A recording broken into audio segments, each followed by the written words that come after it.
Now look, I don't know what the bloody hell is going on in Britain right now, but we need to pull our socks up. It appears we're accommodating many people who, quite frankly, hate us and hate our allies. Not least, Iran supporters who are brazenly operating all across this country. Let's kick off with this one, shall we? Here's a Ben Leo Tonight exclusive for you. I can reveal that a former senior member of the Iranian government that issued the fatwa on Salman Rushdie is now living a cushy life in a £1 million North London home. The Iranian man, who I'm not going to name tonight for various reasons, backs the Islamic death sentence on Rushdie after the publication of his book, The Satanic Verses. The Met Police has been studying a legal dossier accusing him of encouraging terrorism under the 2006 Terror Act. Since living in London, the former government minister has frequently praised the late General Qasem Soleimani of the Islamic Revolutionary Guards as a national hero of Iran and Islam. The Americans classed the IRG as a terrorist group, and President Trump killed Soleimani in a drone strike in 2020. Separately to that, if that wasn't bad enough, I can tell you that Hamas's former commander in the West Bank is also living a life of comfort in London after buying his council house under right to buy. Of course he did. According to US intel, the man ran their terrorist operations in the West Bank and these days helps organise pro-Palestine protests in London. Aren't we generous? So, there's two people who should probably be deported, but hang tight because there's more to come. You ready for the next one? This is a London takeaway that's gone viral overnight after advertising its services using footage of Iranian ballistic missiles striking civilians in Israel.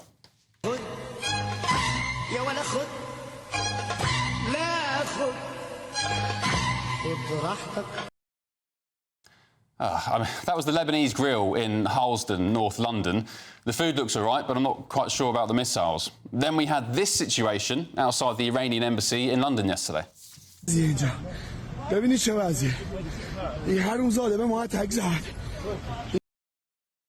So 2 people were allegedly attacked for protesting against the Iranian regime. 7 have since been arrested for GBH. All this, of course, comes off the back of the absolutely insane scenes at RAF Brize Norton on your screen now, where 2 pro-Palestine protesters managed to scoot onto the runway, yes, with scooters, and cause millions of pounds worth of damage to a Voyager aircraft and indeed the runway itself. 20 years ago, the Defence Secretary would have resigned for that blunder. Now we just throw our hands in the air and mutter some outrage before accepting Britain's surrender. Then, separately, tonight, we've had breaking news that an alleged Iranian spy has been arrested in Cyprus, accused of plotting a terror attack on a British airbase. What makes it worse is the man, who is British, believe it or not, is alleged to have links to Iran's Islamic Revolutionary Guards, the very same organisation our man living in North London appears to idolise. Let's not forget we had 5 Iranians arrested last month who were accused of plotting to carry out an attack on the Israeli embassy in London. And of course, in February this year, Daniel Khalif was jailed for 14 years after escaping prison while awaiting trial for spying for Iran. The former British Army soldier had been passing sensitive information, including the names of Special Forces soldiers, to Tehran. So, let's recap, shall we? We've got a former Iranian government minister living in London who supports terrorists and issues fatwas.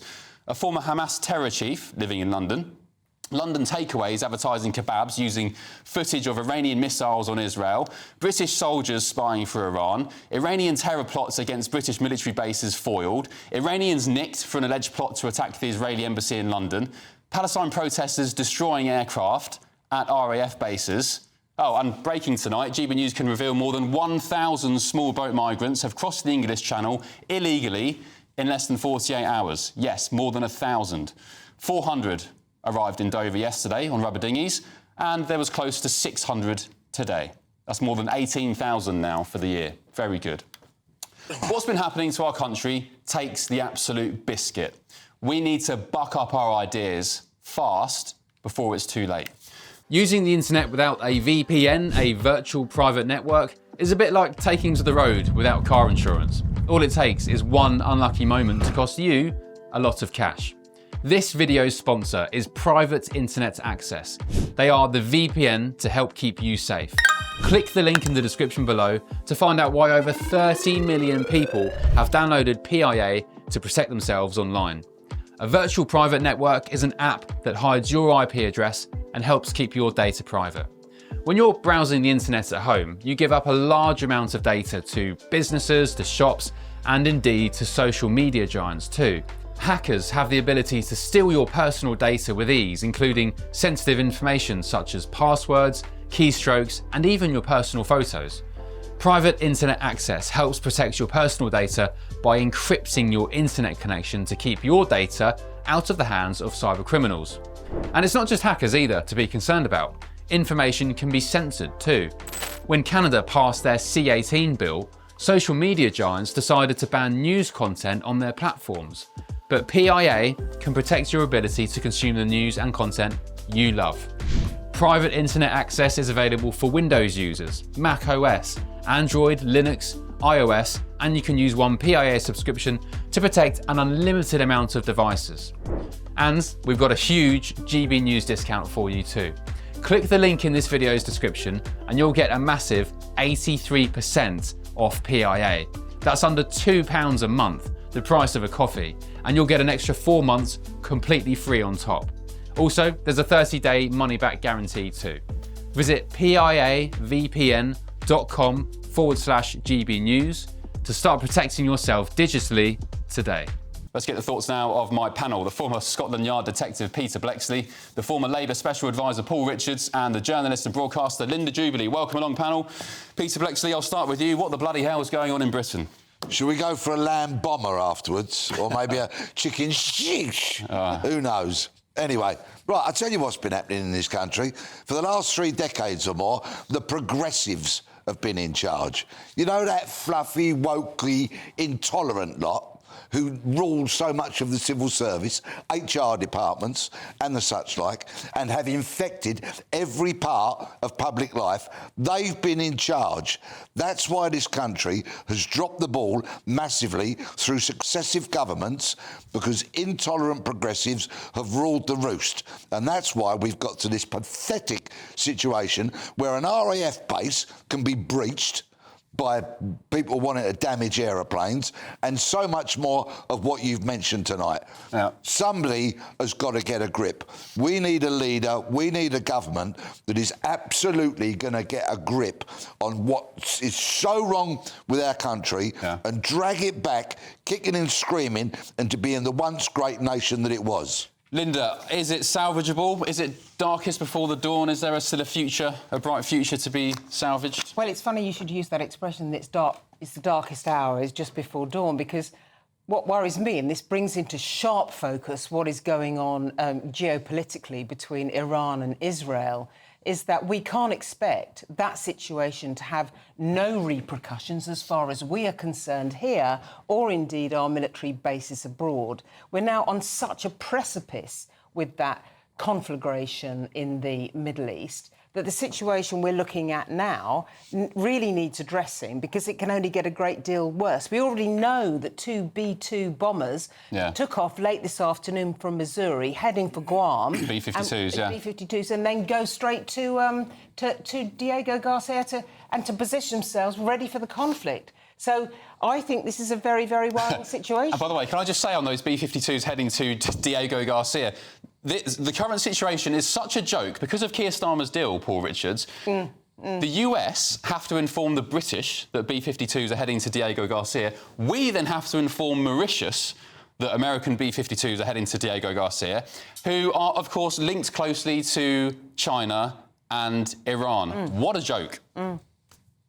The Chinese will know full well that's happening anyway, by the way, because of their intelligence and surveillance. But on the point about where's Britain heading, I think we have to recognise we are now on a war footing, and the Prime Minister has said this. That will inform all kinds of domestic policy. I'm glad, for example, ministers have prescribed Palestine action, that they took quick action on that one this weekend, making that an illegal organisation. We have to recognise that anyone that provides succour to Hamas, Hezbollah, the Houthis and all the Iranian-backed groups that have their proxies in this country, as well as around the world, have to be stamped on. We need to up the level of investment in intelligence services, and we have to stop this idea that it's OK to go out and protest with all these sort of anti-Semitic imagery. What should happen to that London takeaway who's advertising their kebabs and shishas using Iranian ballistic missile footage? In World War I and World War II, when anyone that was felt to be pro-German had a crowd outside closing them down. You know, this was not allowed. I'll tell you what, they have a crowd outside, Paul. They have a crowd. Queuing up for kebabs. But no, they're supporting. They have a crowd outside. They're supporting them. That clip has gone viral online with tens of thousands of likes from a lot of people in Britain. There's not a crowd saying, shut down, what the hell are you... Here's the footage there. Can I just ask Peter, I mean, what do you think, Peter, of the streets today? You almost have... It was described as the Battle of the Flags. We've got so many protests going on the streets of London and a couple of other cities today.